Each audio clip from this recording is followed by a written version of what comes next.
Hi, welcome Vinita to this Smartcast. Thank you, Harish. Yeah. For the benefit of our listeners and viewers, I'll just give a quick profile introduction of Vinita. So Vinita heads the Bangalore and Pune centers of Dell. She's responsible for site level programs and operations and works very closely with global functional leaders to build world class competency centers that live and breathe the Dell Technologies culture code. So this is a lot to unpack there, and at Choose to Think we help teams and individuals build future relevance in what we call a shape-changing world through systematic upleveling. So before we get into more details of what you do at Dell right now, I just wanted to take a few steps back and look at your career arc. In the past, you played different roles: director, product development, to VP engineering, and now general manager for the India COE at Dell Technologies. So, how have your responsibilities and worldview evolved through these roles? Yeah, thanks. No, thanks for inviting me over to this podcast first. And so one happened very naturally. It was a natural progression. I did my engineering, started coding, went into technical roles, and then ended up building products. So that was more of a natural progression, not so much by choice. I don't know if it would have been different if it was a choice. But the current role, which is more horizontal, more like a site leader, general management, cutting across business units, this was a conscious choice. And this transition happened in my mind first when I was in a vertical role, that is my engineering role, but I began doing a more horizontal role already. I just began doing it because I had a natural attraction towards it. And I said, hey, let me run this program across the company and so on. And the ecosystem, and this happened at BMC Software, the ecosystem gave me that leverage to run those programs. And then I said, hey, I want to do this as my career. And so it was a very conscious decision to move from engineering role to site leadership. And if I even peek into the future, which you can only view in your vantage point, but you never know what it holds, I think it could be something hybrid, maybe something like site leadership and engineering, or a functional role along with site leadership, or something entirely different. So I'm a firm believer that you start thinking first on where you want to go, start ideating it, and then you can maneuver your own career towards it. Yeah, if you're talking about upleveling, your role clearly demands you to help your site uplevel. But first, we wanted to dig a bit deeper into how you decided to uplevel yourself. When you made this conscious decision, what did it require from your side to make this change of mindset, changing what you read, how you think about things? What, just if you can talk us through that. Yeah, a lot of the change happened actually before the decision was finalized in my mind. So let me actually step back to when I shifted from a more tech leader to more of a people leader. I've always been more people focused leader, even though when I was building engineering products, people was always my strength. So the reskilling or the change of mindset and the change of style of working started then. And what I had done, I think this is back in about 2006 or 7 itself. I said, hey, if people is my strength, let me just chase that. Let me go and people and leadership. So there were two choices then. Either I go sign up for an MBA, which I did because I'd only done my engineering. I hadn't gone to a B school. But I looked at the books that came in. It was a distance learning program. I looked at the books that came in, and it was largely, to begin with, finance, general management, which was very old school. I chucked that out, didn't pursue that one. And then what I did is looked at the B schools shorter programs, right? They all have leadership programs for corporates like us. And I said, okay, I made a high level goal saying every year, let me just do one new thing from an IM to begin with. And I started with IMs because they had this model of leadership, general management, strategic leadership, all these courses, which were sometimes 1 week, 2 weeks, short courses. And it looked doable to me. So started there, and that's how even coaching happened. I did my coaching certification also through one of those areas. I said, let me pursue this. But in short, to summarize, I was investing in myself on the front of people, leadership, general management, right from there. And by the time the full decision has happened, I was actually already the successor of a site leader at BMC, Tarun Sharma, you know him. I was a named successor and I was almost learning everything on the job with him. And that to me was so when I actually jumped into a leadership role, of course, there was still more learning, a general management leadership role. There was still more learning because it was at a different organization, but a lot of the legwork had already happened before. And after I switched, I think a lot of it was watching and learning. Even when I joined Dell, I was the site leader for Pune only. My boss, Sarv, was the site leader for India. So a lot of it was learning on the job by watching him, watching other site leaders in the company. There are more site leaders like me at Dell. And learning from them is the real thing. It wasn't so much of a course or a curriculum because this is just learned by watching. There's also an ecosystem of GCC leaders, what we call. That ecosystem is very rich. It's in fact it's a very good group. It's a very giving group. We all share with each other's how we're doing things. And even in the last 1.5 year now, when we've been in the pandemic, that's when the amount of exchange actually increased a lot more because none of this was scripted. We didn't know this is going to be coming. So a lot of learning happens from our peer group. Yeah, so that's quite fascinating because I can see a very deliberate way in which you've gone about it, from taking a look at the formal learning options first, deciding what is not good and chucking it, not really pursuing it just because it's a formal thing, Yeah, but actually looking at better options there, and then looking at people who are actually doing it and learning from the doers, right? absolutely. Was there anything that you did where you actually approached people and said, "This is what I want to learn from you," or did you actually take notes? How did that? If you can just more concretely talk about that learning from these doers, that would be Yeah. great. So I'll tell you an interesting thing about my learning. I call myself a sponge, and there's two parts. It's a sponge, and I'm also a huge admirer of people. Okay, if I meet someone new who's charismatic in their work, really good, really out there, really passionate, I just become a fan. I just admire.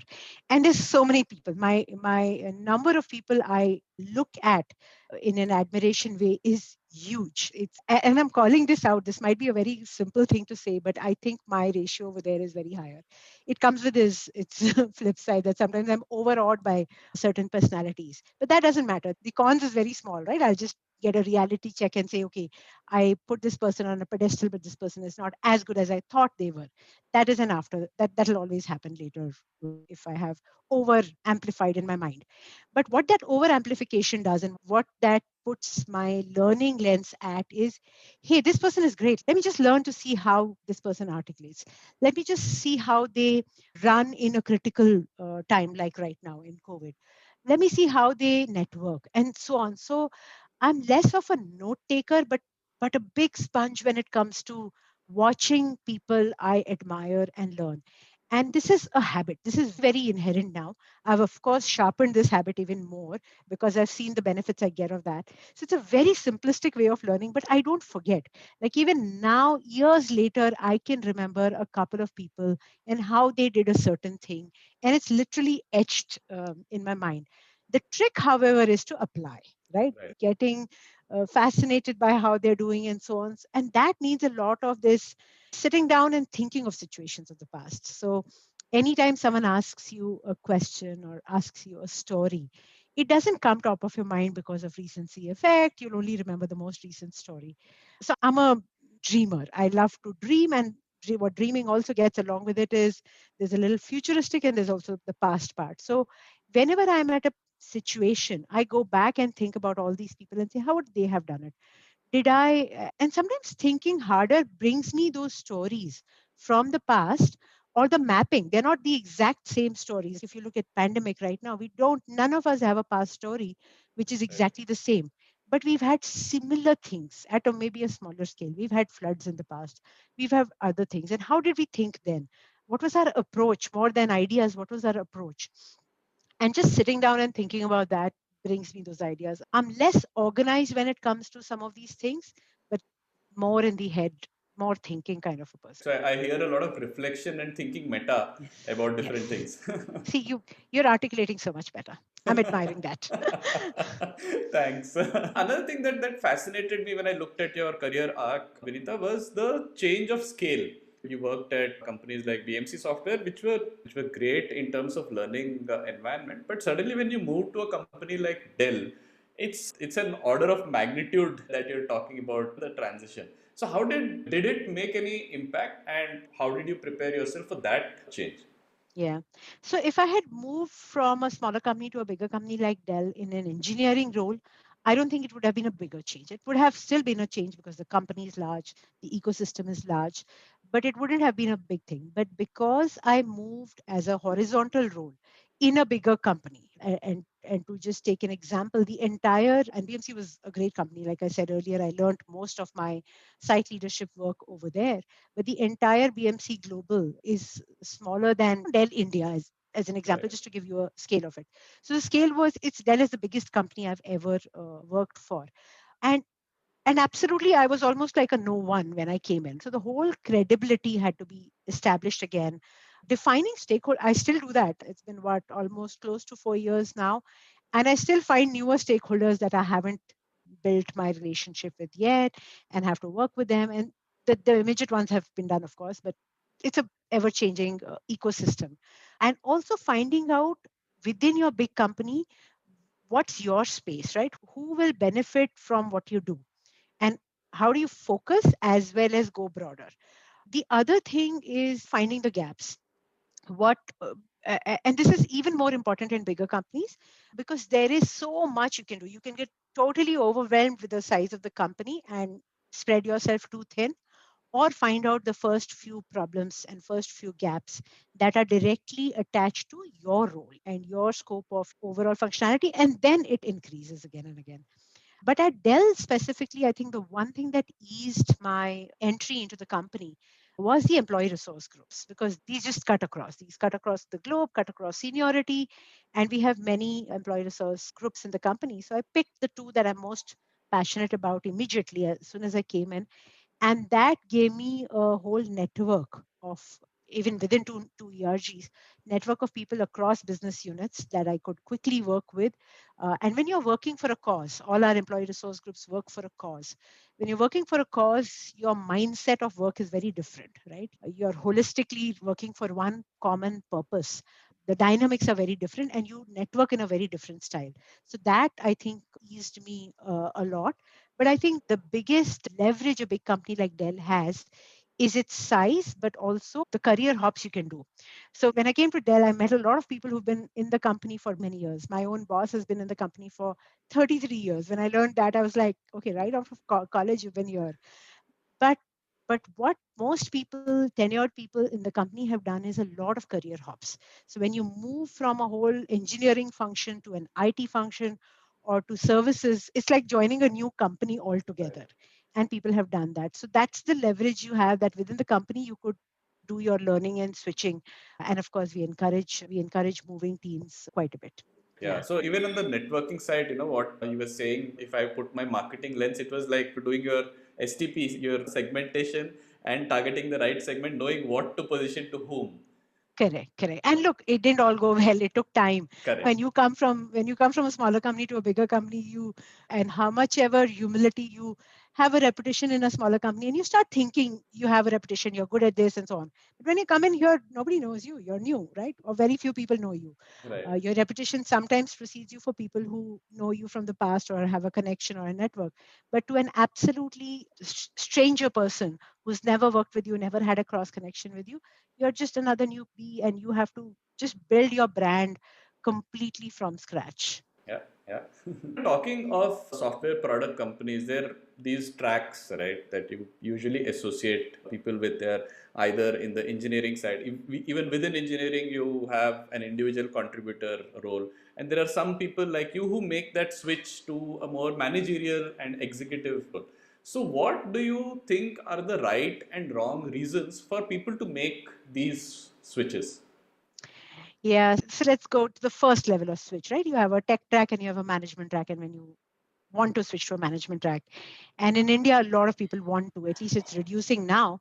But I remember early on in my team, everyone wanted to become a manager. And I'm like, when you ask them, why do you want to become a manager? You get all kinds of answers. Like I've got answers like, I'm not getting married because I'm not a manager in the arranged marriage scenario. Right. And I'm like, really? It's because, and then you dig deeper into it because that's the IT industry evolved so fast. And if you go with the traditional, whether it's banks or the government sector, manager has a higher standing. You're more superior, you have more power, and there's a whole perception around the manager word. And that's not true in our industry. Absolutely not. I think any day I would put my money more over the product architect because I think the subject matter, it's a world of subject matter experts. So getting to these reasons, right? The why, and anytime a person in my team wants to become a manager, I love doing this conversation and finding their why, finding their Simon Sinek purpose kind of a thing. What's the reason? Is it more, are they going to feel more powerful about it? Or are they? And sometimes genuinely people come up with the answer saying, they are good decision makers, right? They want to do a broader impact. And those are the right reasons. Or they know they can put in that extra focus to a broader area beyond their scope of work to, a whole process part, a whole risk taking ability, all of those. If you've identified that you've really been doing that already and you can do even better in a leadership position, which makes you take more decisions, take more risks, then those are the right reasons, in my opinion. But very few have that clarity of thought. Many are Right. going behind the title, fortunately, even now. Knowing yourself, what is motivating you, and what are you good at, I think that's the key that you're talking about. Correct. And as an example, right, I'll take my own story. When I decided to move from engineering to site leadership, I could have the world view and I could have my own view. The world view actually is not that great necessarily because the world still looks at when you move from an engineering to a site leader role, you're not building a product, you're not directly impacting in terms of dollars to the top line of the company in a very tangible measure. You're not you're not customer focused in terms of an external customer. Your customers are internal stakeholders.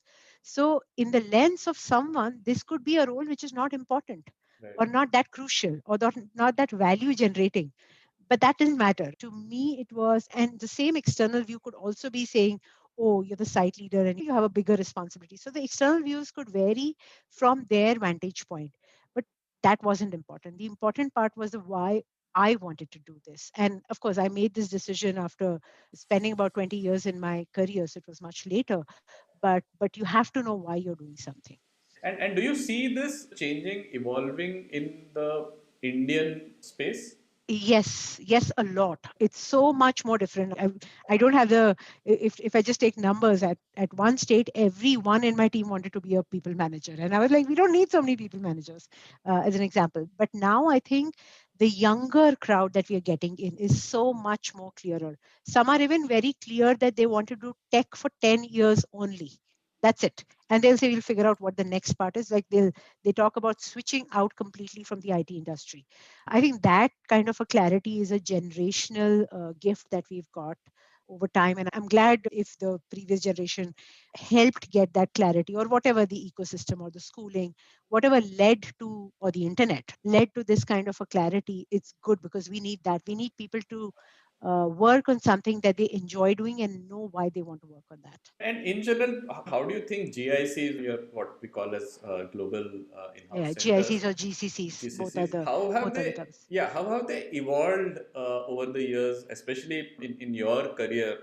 A lot of what used to happen earlier was this cost arbitrage. You'd Yeah. start an India center primarily for cost arbitrage, but then slowly you started seeing more of these GICs wanting to have ownership of products. And now what? Where are we now? Where are we headed? Is the Indian market itself now big enough for people to think of, okay, we have a development center here, and the Indian market itself is big enough for us to have business here? How are things changing? I know it's you're going to Yeah. probably use a very wide No, brush. that's good. Yeah, yeah. No, that's good. This is my life. And you're right, it's totally evolved, right? From just about 10 years back also, not too long back. 10 years back also, we were talking about the quality of work that comes to India, right? We used to have discussions with global stakeholders in the US saying, no, we can do this, trust us to do this, right? We can have leaders here, we can build products out of here, and so on. That language has changed completely. So and if you go even before that a little bit, it was largely maintenance work and porting work. I remember starting my career with porting. It's evolved so beautifully in this 2 decades that it's very heartwarming to see that we're not always, there's still some of it, but that's not the starting point of the discussion, that we have the talent and we can do it. But still, depending on the stage and depending on the maturity of the company, depending on when they came to India, right? When the India GIC was established, a lot of that career, that not the career graph, the company's maturity graph will go through that stage still. So if a new center gets established, like now in 2021, even though the intent is right, even though the leaders or that company's leadership has done it in the past with another company in India, even then there will be the teething troubles, right? So that is a given. The forming norming cycle will happen. It's probably shrunk. But to the ones who've been in the country for much longer, like companies like ours and others, I think there's a whole change in landscape of global leaders sitting out of India. That, in my mind, changes. Then you're not talking headcount. Then you're talking a whole different language on the roadmap being driven. And we are not talking about global leaders sitting in India managing teams only in India. So some of our global leaders, and again, it's few, it's not too many people, it's still a dozen or so, are sitting in India but managing a global. And a dozen for a big company like ours is still a smaller footprint, but there are very few such leaders in India who are based out of India, and it doesn't matter anymore. They could tomorrow be based out of Singapore if they have to, but managing global teams. So that's happening on leadership. The other part is what product roadmap or what strategy or what function is being driven entirely from here. And now we are seeing more and more progress of entire product being built out of India. And I don't think at this time and age, any big multinational can not look at India as a strategic location. It is, and you see this across. So the ecosystem is a pleasant thing to look at, but you could be on different stages of the maturity graph. It'll all get there finally if the leadership is, any smart leader would look at it, right? We also continue to be the best cost location. So Right. if you are the best cost location, and a lot of people don't want to talk about our cost, saying let's just talk about value. I think you ought to talk about both. You would Correct. talk about value at the best cost, and then the position becomes more Little compelling for stronger. anybody to look at Right, it. Yeah. right. Yeah, yeah. In fact, we've been actually talking to some of our clients from other industries. Even in FMCG companies, we know people who are sitting in Gurgaon and now playing global leadership roles, right? Yes. So I think Yes. that's beginning to change across industries. But one question that comes to mind immediately when you talk about this, Vinita, is there's a change that you need to make. Like you Yeah. talked about how you deliberately looked at upleveling yourself. So there are two aspects to this. One is upleveling of the leadership and upleveling of the employees. What are the Yeah. changes that people need to make? And what are the changes which these GIC leaders need to make in terms of how they think about the site and their vision for the site? Correct. Yeah, I think we got to do less of us versus them, right? Especially now Right, when we are all remote across the world. I think it's just such a level playing field, right? It doesn't matter, but of course, there's familiarity with your own country more. So when I say us versus them, I don't mean to say just completely just call all of us, right? It is about bridging the gap. It's about familiarizing yourself with each other, familiarizing the cultural aspects. And look, this is happening, but it doesn't have to happen in a condescending way. It has to correct. happen in a very level playing field, right? And in terms of the country overall world dynamics, India is still not, the first world country yet, but doesn't matter, right? Doesn't matter, because if you look at the IT sector, that is not even a factor you have to consider, right? It's just all level playing. So that us versus them has to be going away from both sides. Even we from India have to do a massive effort in just not not putting those gaps and not making hierarchies where they don't exist. And this happens, this still happens because it's so ingrained in us, right? It's so ingrained, that is the headquarters, that's where direction will come for. And while that's true, while that is the headquarters, and you're aligned, but it all matters on where your direction is coming from. Your direction could be coming from anywhere. What about your own thought leadership? The other factor, so that's the us versus them. I think the other factor that's important for India to think about more is the productivity. I think we grew very fast, right? The IT sector in India grew very fast, and we've not had that slow systematic growth that the US has had. Creating specialists now, we have a lot of specialists in the country who are subject matter experts and do really good at what they do. But when it comes to productivity, it's a little inconsistent. How, and we have to have a hard look at that aspect. It's not a generalized problem, but we got to give out a consistent picture out, and we got to be true to ourselves. We got to be true to ourselves because there's a little difference in how in the outlook is, right? India is more about, and here I'm absolutely generalizing and stereotyping, more like getting things done. We love getting things done. We love completing things. And that's how we grew up, right? Just let's get this done. A lot of the global sites go much deeper and think about how can I do this even better than what I've done it? Let me just improvise on this. Let me just tomorrow get up and improvise my code even further. I think we got to bring in that with our getting it done behavior that's already ingrained. That combination will serve us very nicely in the long purpose, in the long term. Yeah, yeah. So, any concrete examples of how people have, or rather, sites have made that change, doing these two or three things, which other companies, other sites can immediately think of saying, oh, yes, this is something which we have not done and we may want to pick these up. Yeah, I think some companies have gone down that route of documenting productivity very well. And I think there is merit in it, but there's also, it has to be treaded very careful because productivity is not just about the hours part of it. So the other factor, concrete examples that people have really done is build successful products from here. Just put your skin in the game and say, and that's where my first point of having global leaders sit out of India is very important because they are putting their neck out and saying, I got this, I'll do this. And they did it, right? And that is the only way to build that as a next step for the larger company. So I don't know how much of concrete this sounds, but that building credibility by delivering is the straightforward method of doing it beyond your productivity numbers and your PowerPoints and your business reviews. And you did hint about this. How has 2020 changed the equations here? Because you said, as you said, now everyone is at a very level playing field. And Yeah. do you think any of those changes are actually permanent? Yeah, look, hybrid is here to stay. It's certainly a change, right? Hybrid is not going anywhere. We don't see, at least in the near future, a complete back to what it was before March 2020 coming back very soon. So it's here to stay. But the changes are not just from the GCC and headquarters and India center perspective. The changes are also right here within India. There is no majority and minority. And just speaking as in, when I say majority and minority, what I mean to say is at Dell, we were always promoting a flexible culture of working. You could work from home. There was certain smaller number of people who were already remote even before the pandemic for because we had that option. But largely within India, majority of the workforce was coming into office, but they could have been in different locations. So if, as an example, if I am hosting an event, an innovation event, let's talk about your area and things that you help us out with. If I'm hosting an innovation event in one site or one building in Bangalore, everyone else is a minority and this is majority because the people in this building have the benefit of just walking into the auditorium and attending the event.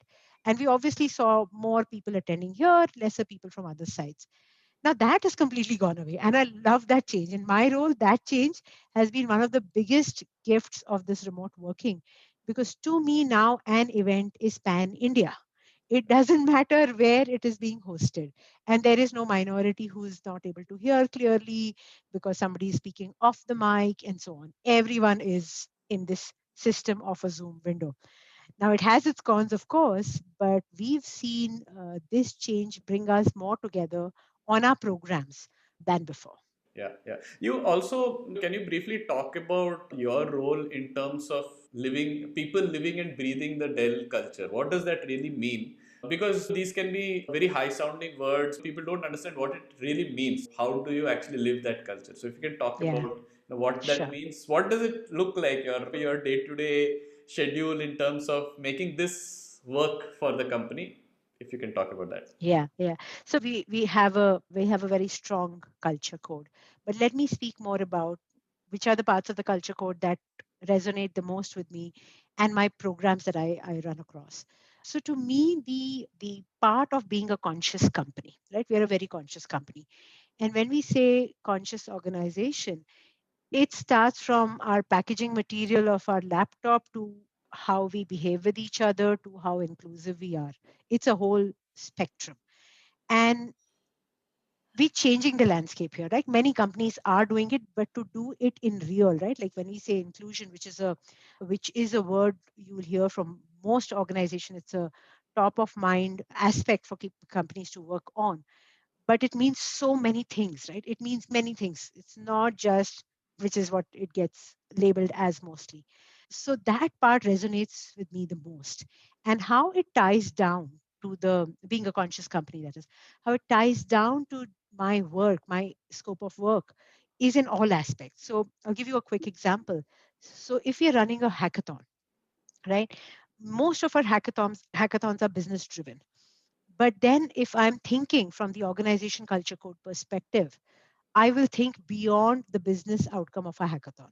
So, just a few months back, it happened. Yeah, it happened during the pandemic itself. We did a hackathon that was focused on building technologies for people with disabilities. And the first customer in our mind was our own employees, right?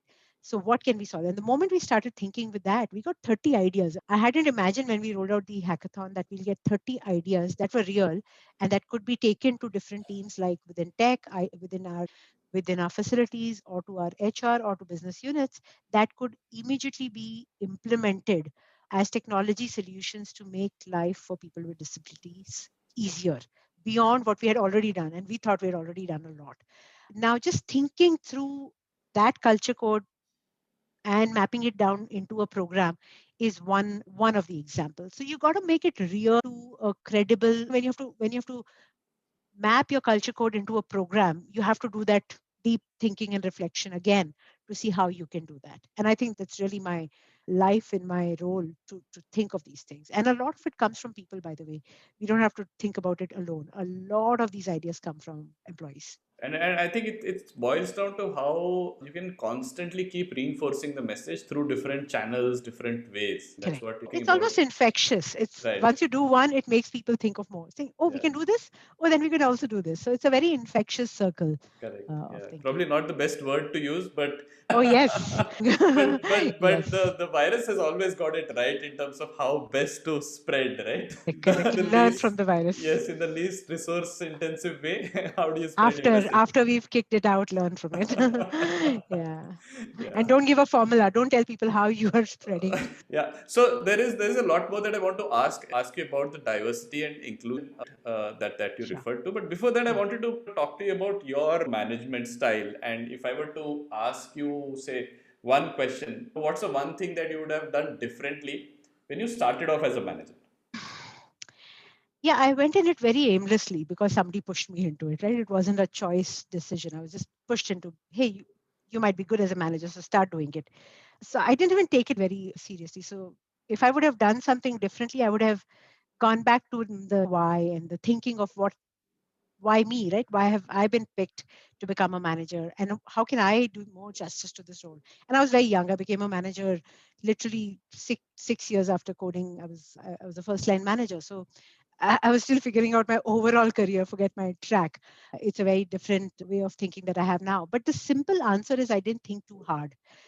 And it had its own gift. Not thinking too hard about it made me the sponge that I am, right? Because I listened and I was just curious about how to do this. I didn't have a set formula. I didn't have too many role models ahead on how to become a manager and so on. I don't know how different it would have been if I had a lot of IP in my head on how to become a manager before I did.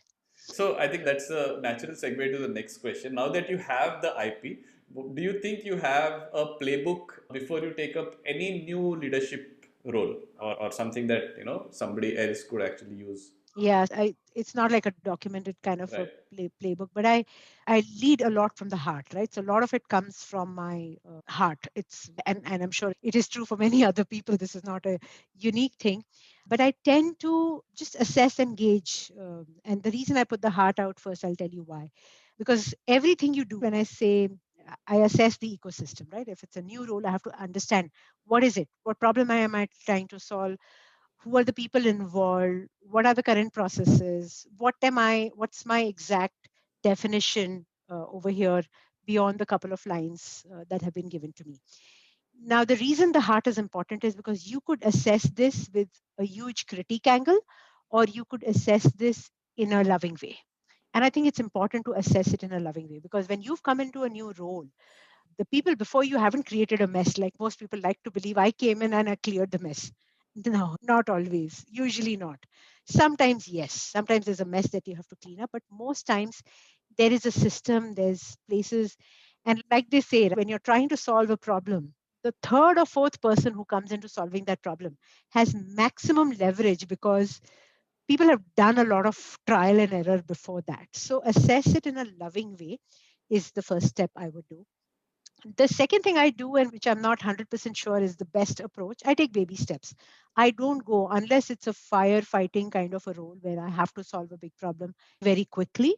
If it's a regular enhance the organization, transform the organization, do it quickly, I tend to take baby steps. And that's why I said it's not necessarily the best approach always. Sometimes you have to change that stance and not take baby steps and go faster. And the third thing I do is, of course, relationship building. It's very important to me, and figure out where. Often these teams are mixed teams, they're remote, they're not in the same city or the same site or the same country. So just the relationship building is important, and that can be clubbed with the assessment and gauging step, because when you're doing that, you could also on the way figure out who the people involved are and work with them. Again, not a very complex framework, but watch, tread, fix, Right. and show people who you are. In the process, don't forget your identity, show what you bring to the table and what you care about.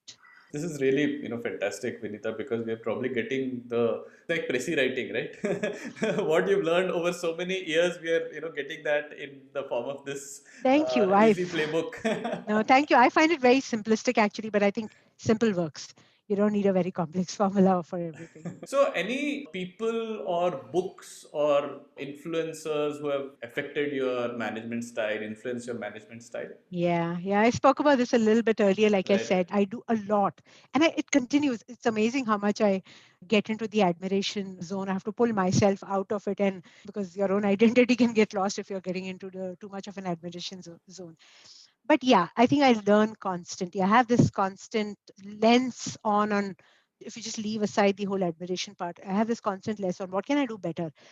Part of it stems from me having my own insecurities of me not being the best. This is not all as rosy as I make it sound. I admire people and so on.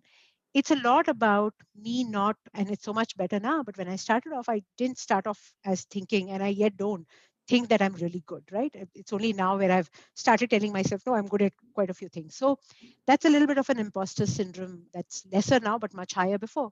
But I think that has, and people look at imposter syndrome always negatively. I think there is aspects of it which I have, while I've worked on it, I've that has made me learn more, right? So there's this constant meter in my head saying, "Ah, this person is good. How did that person do it?" So I know I'm repeating the earlier point on admiration, but adding the factor of it is to do with who I think I am, right? And I don't know if I'll ever in this lifetime hit a stage where I think I'm really good. Most likely not. So this will continue. Books, yes, I used to read much more than I do now, but I go deeper on, again, the kind of books I've started going deeper on are very different now from what I was reading about 10 years back.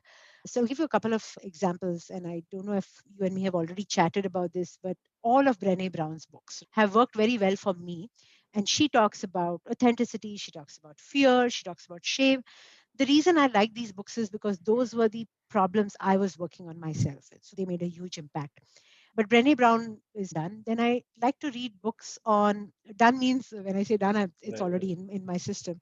Then I like to read books on things like presence. Again, these are areas that I work on myself, so Mhm. I naturally get drawn towards these books. So Amy Cuddy's Presence has helped me a lot. I'm also a repeat reader. I don't know if it is just because I can't retain too much and remember too much long term, but I have to go back and listen to it and reiterate and etch it into my mind for it to stay and practice and become a part of my life. So Amy Cuddy is my go-to book for anytime I have to do a big presentation or a big interview or something big. It's Amy Cuddy who I go to. And now in this phase, I'm actually looking at two categories of books. And I know we've gone into a whole book thing because I've spoken about the people front, but now I'm looking at this book called Shakti Leadership. Now I'm more on the books which are about inclusion and energy and masculine energy, feminine energy, and how it's all there in you and how do you find which one is stronger, when does which one pop up, and how can you dance between your energies at different times, right? Because often we slot ourselves saying, okay, I'm an emotional person, but I'm also a strong person in terms of an emotional strength, but I'm also a very aggressive person when it comes to getting things done like this, some deadline tomorrow, I can have a different aspect that I'm not emotional. And when I'm saying I, it's the same person. Every human being has these aspects in it. Some are passive and some are very active. So whenever somebody says I'm an emotional person, it just means that's more dominant, right? But there's many other things which are there and passive. And these are what we call masculine and feminine energy. So that's the part I'm learning right now from this book called Shakti Leadership. And it's amazing. It's amazing to just read about a concept, go within, think about it, bring out a different hat out in a different time, practice it. So to me, some of these books are like courses. They're not books, they're courses Right. because you got to go back and apply and then just reading it never made. So I tend to go very slow in my reading because I'm reading, applying, going back, repeating, and it works for me. So I don't Right. count the books. I look at what I did Right. differently. So there's this Yeah. concept called senti reading, where you actually read one book 100 times. Yeah, I mean That you're not sounds like doing me something. Yes. almost. It's funny because I kept telling myself I don't have a retention power. So, like Brené Brown's books, as an example, when I was in BMC, I did a book review on her book. And when I did a book review, I had to put up a presentation and everything, and I did it. I did it again here at Dell, and I had to redo the whole thing again. And I was like, why do I have to do it again? But I had to go back in the matter. Otherwise, I would Right. just be doing a presentation. So, yeah, Right. probably I'm a Senti reader. Yeah. One thing that has been distracting me for the last, 45 minutes, 1 hour from the time we started is those two books that I see in the background, which I'm not able to figure out what the titles Ah, are. So okay. if you can Yeah, just yeah, quickly tell and put me yeah, out yeah, of my yeah. misery. Absolutely, absolutely.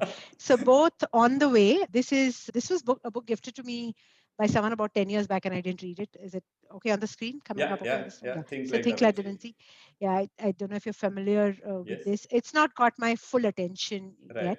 Atomic Habits was Yeah. referred to me by my current mentor, and this is again a pain area because I don't have a very strong discipline when it comes to Yeah. Yeah. habits that I'm not naturally drawn towards. The ones I Right. love doing, oh, I embrace those decades. So, and Atomic Habits, I know I'm halfway through this book. It's already working. And when my mentor was talking about it, she said she gave me examples of the 4 or 5 different things that changed, and she actually started doing, and how she did it, and the framework. So she almost gave me a summary of the book before she gifted it to me actually, and then I was like, okay, let's Yeah, read this now. yeah, Yeah. yeah. We Again, very can, popular book. yes, we can definitely vouch for the value of whatever he talks about in the book. We've implemented that for ourselves and for our customers, so we know. You We are can the drip. guarantee that. Yeah, your drip system of learning is Yes. actually aligned with the Atomic Right. Habits in a way. Yeah. You're right. Yeah. Yeah. So one more thing that I wanted to ask you about author Adam Grant. I listened to one of his podcasts where he talks about this concept of user manual. He Yeah, says every product comes with a user manual, but we never get a user manual for for you. people or for leaders. What's the best way to work with someone? What will get the best out of someone? So if I were to ask you that question, Yeah, what brings out the best out of you? What would you answer to that? yeah. I'll get to that answer. And before that, sometimes just and I know the concept of that you're talking about an Adam Grant's user manual. Sometimes just figuring out your user manual actually, right? Like the real user manual is itself a task. And Yes. knowing that is a task. It's like the whole area of self-awareness is not, as a lot of people like to believe they're very self-aware, but Right. it's a constant work. I think suddenly you get surprised with, oh, like a big aha moment pops up. So yeah, these are topics I think about a lot. So I'll make an attempt at answering this. So I think the first thing that comes in my user manual is authenticity, right? So if you're my connection, be my real connection. Don't fake it. And this goes with also with what who I am, right? I can't even fake a compliment to a person. So if I've complimented someone, it is real, absolutely real. It just can't do it. So as a receiving end, also the same thing happens. And I literally recognize a genuine compliment and a fake one. And I love to, especially if it's my team members as an example, or if it's the immediate people I work with, not necessarily my direct reports. And if I already like them, sometimes in my head I'm going, don't suck it up. Don't do anything to give me a fake compliment. I already like you, right? So you mess it up by doing that actually. So the authenticity to me is very important. And it's not that I don't like compliments. I love the compliments, right? But the genuine ones, the genuine praise is what I care about. And genuineness in everything, right? Like from telling me about a task, telling me about a status, or telling me about if you had a genuine idea. And this happens often in a work environment. The idea will be someone, and somebody else is saying, oh, I had the same idea. And suppose you keep saying that, oh, I had the same idea, but you didn't speak about it. It just makes it so fake, right? So to me, that authenticity is a winner, and the opposite of it is a complete. The second thing is, I think I don't like people taking me for granted. And this is very important for me because I am a giver, right? I love giving. I like to genuinely help. And I'm very happy when I get help. So it's a different thing. This one is like more proactive. I will help, but if I get help, I'm super happy. So when it comes to mentorship, anytime I've received sound advice, anytime somebody's been a champion of mine without me asking for it, I'm really happy. And I'll do everything to thank them genuinely. But when it comes to me and what I give people, I hate it when people take it for granted that I will do it. In short, what I'm saying is I hate the askers, right? And the funny thing is that we are in a world of people just shamelessly asking right now. In a lighter note, if you look at LinkedIn, and I did the mistake of just accepting most people as long as they're in the tech industry, one hop away. I just accept everyone's LinkedIn request. And what follows immediately is here's my resume, help me find a job in Dell. And I'm like, but I don't know you. You're just a new LinkedIn connect. So, of course, that's the extreme, but it's not the extreme because it's common. It's shamelessly common that how can I refer you? How can I put my name on you as a referral when I don't even know you? Forget working with you. I would want to have worked with you. I would want to have known you, or at the minimum. So either you're in this category that I've worked with you and I know who you are and I think you're good, then I refer you. The second category is, look, I've not worked with you, but I genuinely know about you and you're desperately in need of some help, right? So you're in a situation which needs help. But all other categories, I don't think you can even ask me for it. So those mails don't even get responded by me in most times. But that's, of course, the LinkedIn part. In general, people can take you for granted sometimes, and I get very ticked out on that one. And in distress times like we are now, I think asking shamelessly for help is fine. We are in an exception situation now, but not in normal times. And it sounds a little selfish. And the third area is again what I call generally assuming something about my life without knowing much about me. If you're my best friend and if you know so much about me and you give me a judgmental comment, I'll take it. And the reason I call this out is because I get this a lot. I get all kinds of statements saying, oh, you're so well placed in the industry because you're a woman and the world needs more women in the task force. And I'm like, okay, how did that come from? And not just on gender. I've had comments saying, this is easy for you because you have the money. And first, do you know my bank balance? How do you know I have money? So loose comments about my life and assumptions about my life without asking me if it's true is just uncalled for. But again, on the face of it, I just smile and take it. But in my head, I have a cross working saying, no, not doing anything for you ever in future. So I get very judgmental when it comes to people doing these things with me. So that's my user manual, more about what not to do, less about what. Yeah. Because the But what to do is simple, just be authentic, just be yourself. yes, but this is great. You should actually play this to anyone who's joining your team next. Yeah, Make sure yeah. you No, I get this think right. I think that's the first thing my team members usually get to know about it very Right. easily. Yeah. Yeah. Yeah. But one thing that I've seen coming out in this entire interview, and this is something which, this is not because of these questions and answers, but this is something which comes out very genuinely is, like you mentioned, the heart in what you are doing. We are going through tough times. I just wanted to ask you about how has This way of looking at things and leading, how has that impacted in the way Dell has actually tried to do things or tried to do things differently? If you can talk about that, how Dell has done it and how you have also played a role. And please don't be too humble and underplay your role, but just talk about what you people have been doing. Sure. Yeah, look, phase one was easier. We did a few things like just enabling people to work remotely, give the standard things, give a monitor, give a chair, give docking stations, get people productive at home, right? We did all of those right away, Right. immediately when we knew that this is not something that is going to last only 1 or 2 weeks and it's a more long term. This phase, the current new phase with the double mutant, triple mutant that's hit India now, specifically in India, has been harder because we are at the mercy of the city infrastructure. And the city infrastructure, depending on how much of a peak we are in, is literally at a big test right now. So, most of our work now, and I'll talk more about the current phase because everything from crisis leave to empathy to doing the dialogue to just customizing mental health, everything was already in place. Now, what we're trying to do is look, the virus has hit us very badly. Now it's a matter of saving lives, right? In very simple words, we're seeing Correct. how can we save lives of our employees and their family members beyond the benefits definition. Benefits is taken care of. And look, we, like most companies, we have a healthcare provider, we have someone for telemedicine, we have someone for mental health. We have these systems in place, but they are also stretched. So now is where we're looking at how the employees, how leadership team can lead from the front and how we can use our employees as volunteers to help each other, right? It's all in progress right now, but we're looking at a level to support beyond healthcare providers of us directly helping. A lot of this is already informally being done by our employees within their own teams or whenever they hear. And I literally get up in the morning and some of this is being done through WhatsApp and informally, unofficially through groups. And many days I get up in the morning and look at those messages, and then through the day these messages are coming in and I'm like, did this person even realize he or she or they saved 2 lives today? Literally saved 2 lives. And I don't know. I was doing this discussion with a colleague yesterday saying, do we even know what's happening? Does a person who's being found a bed by 10 others people in the back end, does that person know who helped? And she said, it doesn't matter.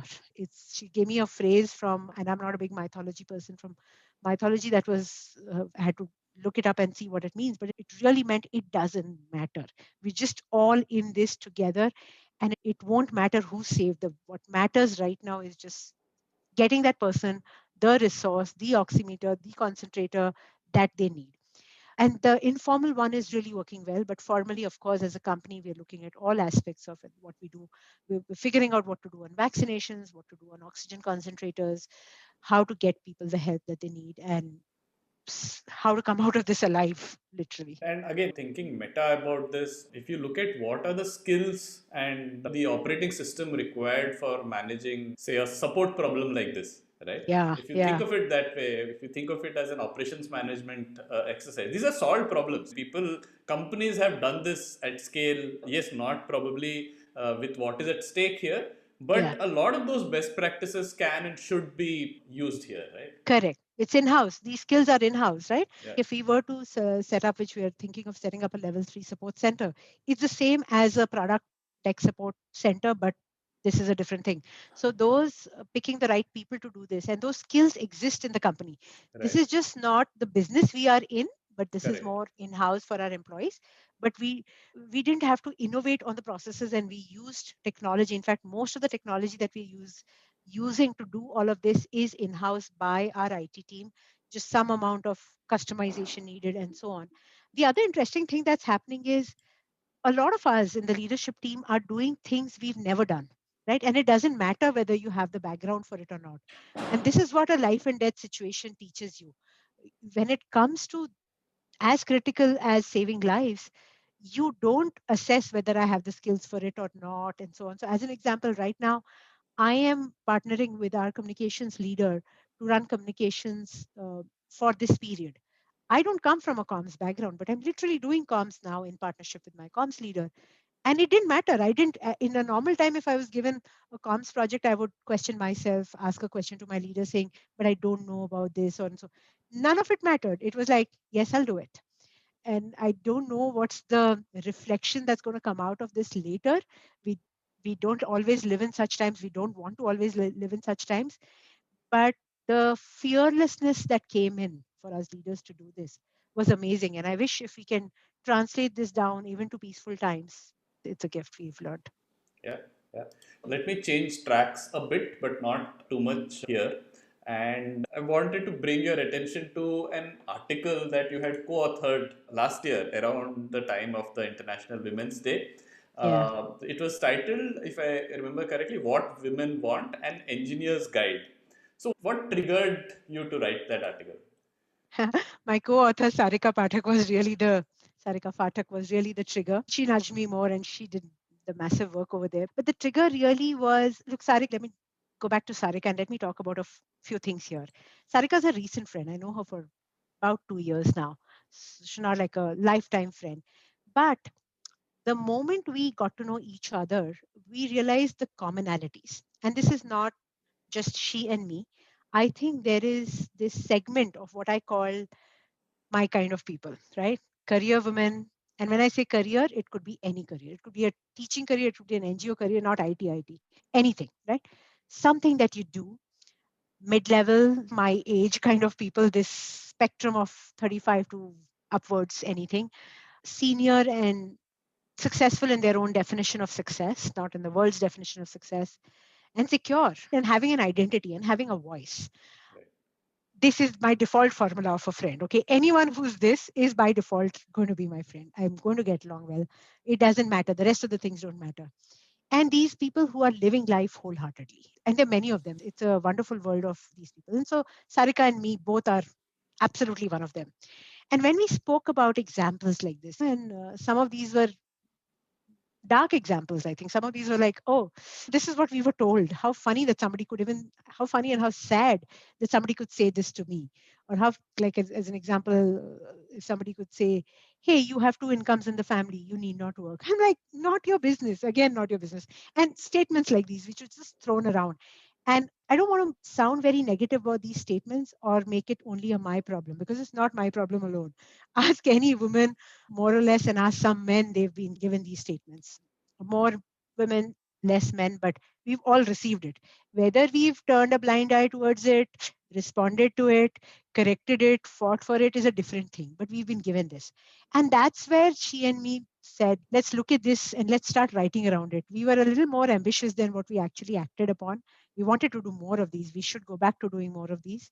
But we started with that one, which was fun to write, and it was received very well. Yeah, it was an interesting thing to do. I need to do more of those. Yes, definitely you should. We'll definitely link to the article in our show notes. But if you can quickly talk about any interesting reactions, responses you got for those articles. Did people's attitudes about you or about life in general change? Did they get to have to reflect on what they've been saying, doing, how they've been thinking about it?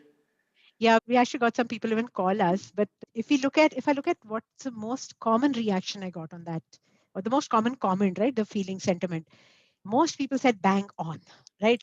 You didn't mince words, you were funny, and a lot of credit for this goes to Sarika on keeping it crisp and keeping it funny. Like I wouldn't think of writing a funny article on this topic by myself. So it was really interesting. But most people love the directness of that article. And how have things changed with respect to diversity and inclusion in the last 1 year? Because suddenly, like you said, a lot of things have actually got leveled, right? Yeah, It's yeah, it's a level playing field, but in some cases, if those biases had existed, it has actually got worse because we've seen stories where we've talked to some leaders where they've said, yeah, this person is not going to be available because she will need to, if she's at home, so she'll be taking care of the kids. It's just an assumption, but yeah, it's a foregone conclusion almost. So have those things got worse? Have you seen such things? And yeah. in general, how have things changed in the last 1 year? Yeah, let's talk about the in general part and then let's talk about the remote working part. So Right. in general, things have been on the progression. for quite some time now, and very good progression, because this is no longer, it's no longer acceptable, right?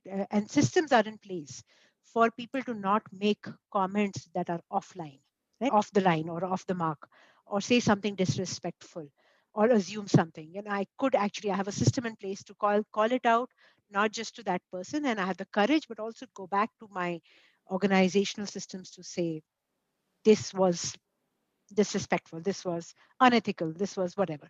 So because of that work that has been done over the years, overall things are improving. There is absolutely zero doubt about that. And I love the pace in with which it has increased over the last 4 or 5 years, even more, right? The pace has really caught up now. The carefulness, it's also making people ultra careful and ultra closed, but those are the flip sides of it. But I'd rather prefer people think before they speak than just make loose comments. And look, this is not just to women in general, right? I am guilty of me having made a comment and immediately going back and apologizing. And that's okay, because we all have different conditionings. But being unaware and speaking about it is also okay, because you're just unaware, you don't know, you will always find out something unaware. What's not okay in my mind is being aware and feeling I can still get away with this and I can still say it. That is, in my mind, the worst thing to do and shouldn't be accepted. So that's that. To your point on last year and the situation because of remote working, it's really a very mixed bag, because some women have absolutely had it harder, if depending on how many people are working and studying from home, what is the house size, and all of these aspects matter, right? Because it's a daily thing, and not just logistics on people working from home and the size of the house, but also the equation in the family. If the equation in the family is already tilted and the larger part of the work in the house is on the woman's shoulders and hands, then they are having it hard, right? Because for a lot of time, our help was gone away. The daycare's been closed, children not going to school. So a large population, depending on how many in this stage are struggling, has been impacted, and they've had to figure out on their own. And I uh, look, I'm not in one of those situations, so it's more coming from a outside in view. But I'm hoping that in this 1 year, more families understood the role and the tilted equation, if it was tilted, and balanced it even slightly. To get to an equal work 50-50, or even other ways tilted equation in families, is a far still a few more years to go. But even if it corrected to some aspect, and even if people took on, whether it's the children or the partner or whoever, the seniors of the house, whoever took on more responsibilities and corrected the tripod or the whichever, how many were foot in the table kind of an approach, I'm glad that happened. From an organization perspective, I think that isn't a problem if your culture code is in place. You wouldn't do this, even if in your mind it's a talk, even if in your mind you feel that a woman won't bring her full self to work, you say it without testing it out. So that's a good thing, right? If you test it out and if you really feel there's a problem and you do a discussion with your employee, that's like any other. It could be a man, it could be a woman. And look at it from a non gender perspective right now. Anybody who's unwell, you got to give them the time, because it's so risky. You don't know if that person is going through COVID, or is it mental health, or is it general sickness, and you have to give them the time. So the gender is off the table completely over here. It's everyone over there, and we have to overall become more empathetic. So that's happening. More empathy has come into the equation at work right now. So I Right. covered these three Yeah. areas. Yeah. Yeah, yeah. So let's go a bit deeper on looking at diversity and inclusion, not from a gender lens, even Yeah. ageism for Overall. that matter.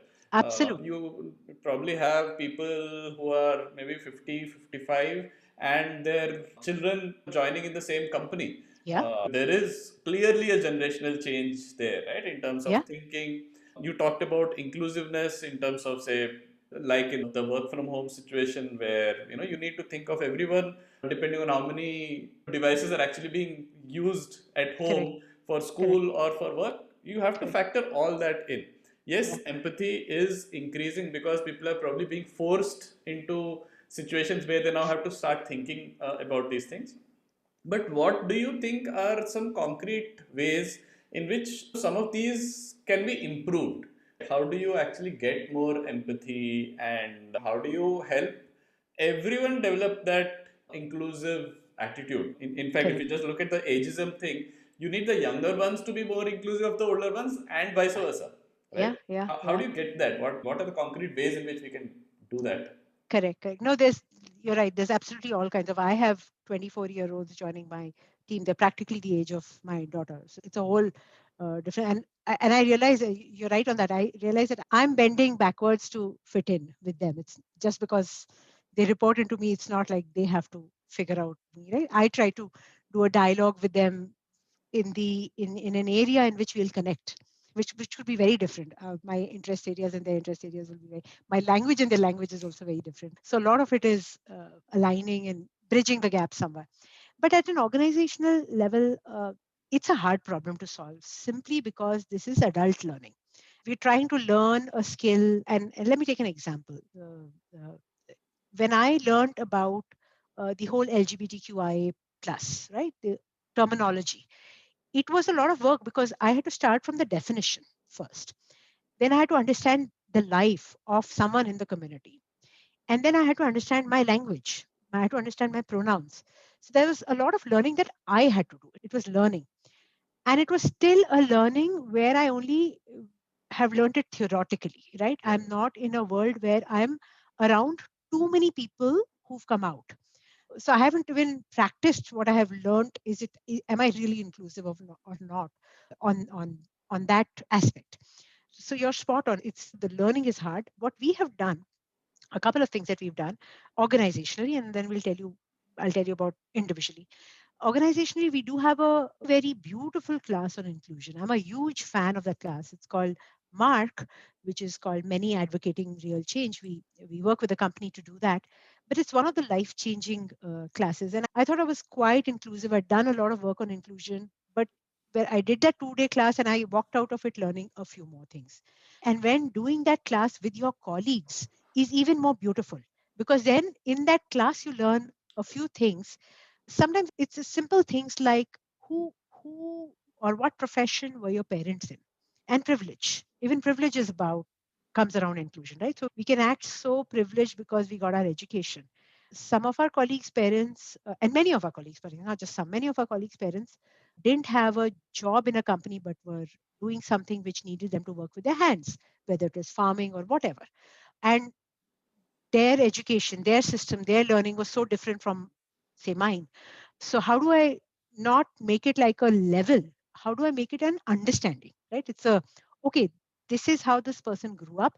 This much harder this person had to grow because I was more privileged. I had to work less harder on this front, and the whole ecosystem. Right? I'm just taking one example, but the whole ecosystem of understanding how different we are, and now we are all in the same company. Should we apply the same lens and so on? So it goes very deep. That class goes very deep. I think while we ensure everyone does that class, I am a proponent of doing that class multiple times because each time you will learn something differently and the class is also evolving. But you don't have to rely on your organizational classes for or workshops for this. A lot of the learning can happen if you do the conversation. So I love bringing out this conversation and not as a joke. Ageism, like you said, there's so many jokes on age, there's so many jokes on hair, there's so many jokes on skin color and whatnot. Name it and you have a joke. And I think we have a little less sensitivity because we label it as a joke. We say, oh, it's just a joke. Right. No, it is, if the joke is not on your own hair or your own age or your own color, then you might as well not crack it. Then it's non inclusive. So a lot of it is bringing this conversation out, calling it out with the risk. And look, Harish, I can do this so much better now. I can do the call out so much more better because I am ready to take the risk of ruining a relationship because I brought out something. I brought out a conversation. I couldn't always do it. So I understand when people can't call out because they don't want to ruin relationships. So I know I've been a little all over the place, but a structured workshop, our own learning, our own effort into it has to go in. When I gave you the LGBTQ example, I learned it without being a part of the community. So similarly on women, you don't have to be a woman to learn more about women, right? Everyone needs to learn about the other sex. So yeah, a couple of things that we have to do. And again, I was just going slightly meta about it when you were talking about this. Like you said, you went out of your way to learn about these things. Now, this has been a problem in another area that I just can't let you go without talking about, which is encouraging a culture of innovation, right? Everyone is expected to do their day job and deliver what has been asked of them, but every site again wants people to work on innovation related activities. And so, how do you actually persuade people to volunteer their time? What you did around learning was literally volunteering your time. Similarly, how do you persuade people to volunteer their time around something like this? And are there any incentives that you can actually give to people saying, no, you actually need to think about this because it's Yeah. going to help you? Yeah. And look, a little bit about our work in the innovation space. We work together and you've helped us with a few things. In fact, we have the benefit of doing this for multiple years now. So the ripple effect is happening now, right? It's the start, which is a problem. But even with the ripple effect, because people have their day jobs, the day jobs are always going to take priority. And this is always going to be the extra. So the extra should be so purpose driven that you don't look at it as an extra, right? You're willing to do that extra part is one thing. But at the same time, it's easier for me to say, hey, day job, and this is your extra. But it's not fair, right? It's not fair to say volunteer in your own time and we won't give you any benefit from your day job perspective. So, as a leadership team, two things that I'm trying to say here. One, drive your programs around innovation such that people find their purpose. Whether, like I said, it's a hackathon around building technology for people with disabilities, or whether it's patents, or whether it is a new idea in an existing product, whichever way, they have to have there has to be a passion and a purpose on why I should volunteer for. That's from the larger team members' perspective. From a leadership perspective, I think the least we can do, and we do this very well even for our employee resource groups, not just for innovation, is encourage it. So employee resource groups is a great example, and innovation is no different, except that employee resource groups have a cause associated with it and innovation has a different objective associated with it, but they're all beyond your day job. They're all in your volunteer time. So I'll take the ERG example because we encourage ERG joining to the level.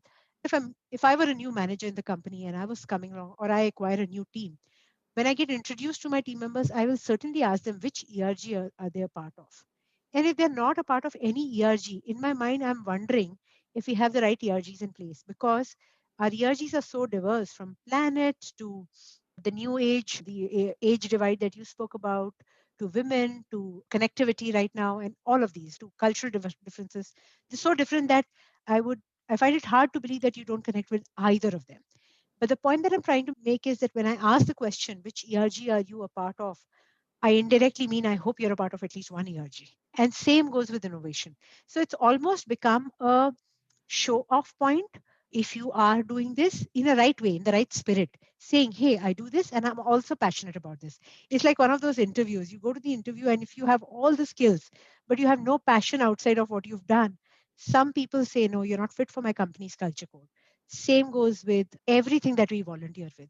When we look at talent cards of our companies for certain programs or certain initiatives, we look at the talent card, what you've done, what you've achieved, and then we have to look at this section of what additional have you done? And that's where innovation ties down to me. So we support it as an organization and the purpose has to be driven. And how do you actually show value for multi-year initiatives like this? There is value. Simple. I'm thinking about the question because I'm thinking of a multi-year initiative. Okay, we have a multi-year initiative around high potential talent development program. The talent itself, the alumni speaks about itself, right? Same goes with our innovation program. A lot of the work that we've done.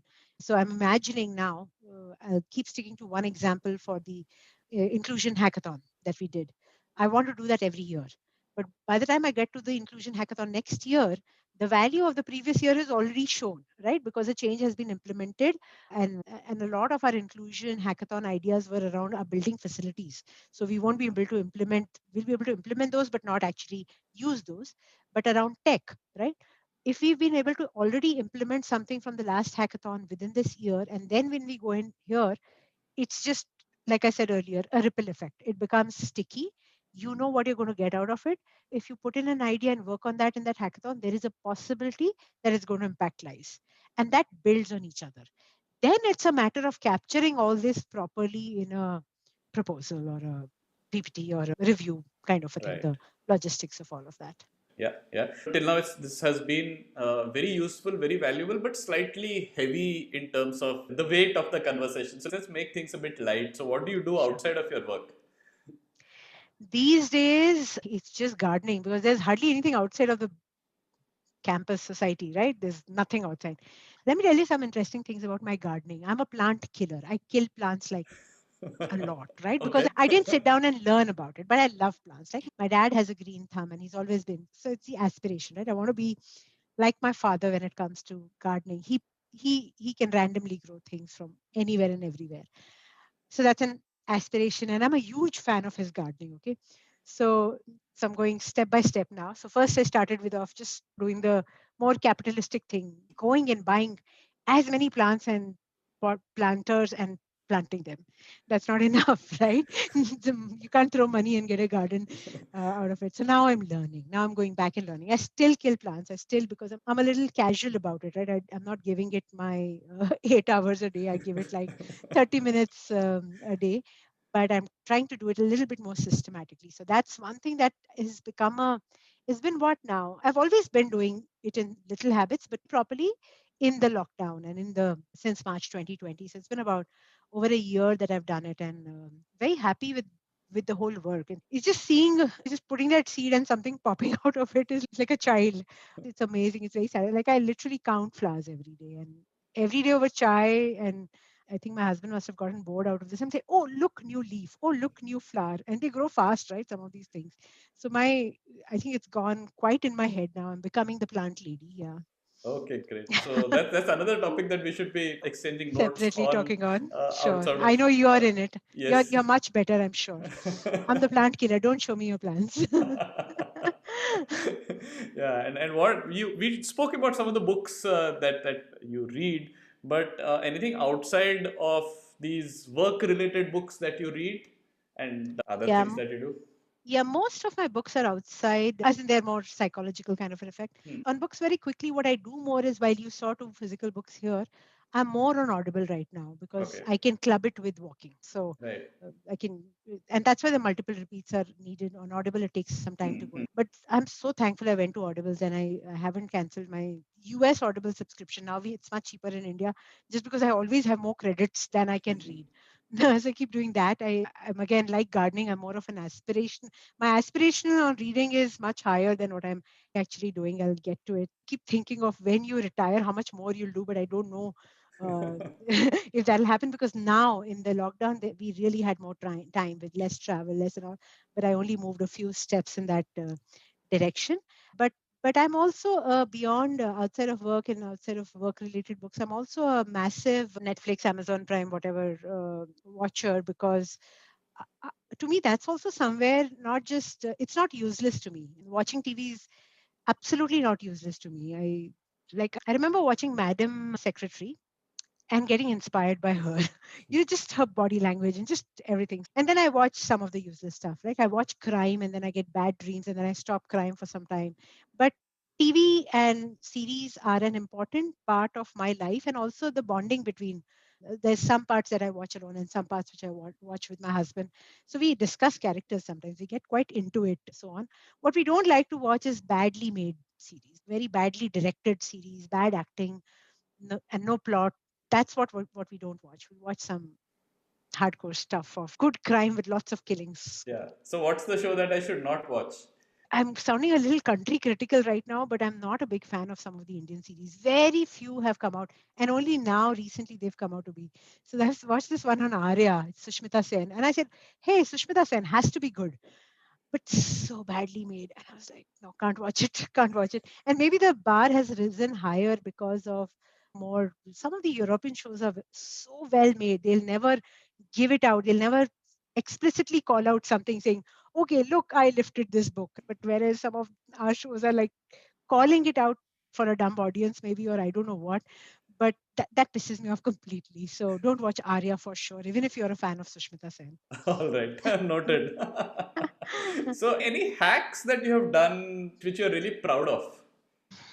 Yeah, so let's take fitness as an example, which is again an area which I've been working on for quite some time. It's always like ups and downs. It's never like nothing, but it's never been like very good. And when I say fitness, anything, just doing some fitness activity, even if it's simple walking every day. So one hack on, and I want to do something for 40 minutes every day, whatever it is. So one hack that's working right now is these step challenges, right? I thought I was not very competitive on every aspect, like steps, but I am. So I secretly hope for people adding me to their step challenges, or I create one and I join one, because that that triggers this little bit of at least do 10,000 every day thing in me and makes me do it. So I think that's one hack which is working for me on steps. I always want to be a part of a step challenge, not with strangers. It has to be with people I know who will judge me if I walk 2,000 steps a day. Oh, that's interesting. That's, I think, putting atomic habits to a different use case.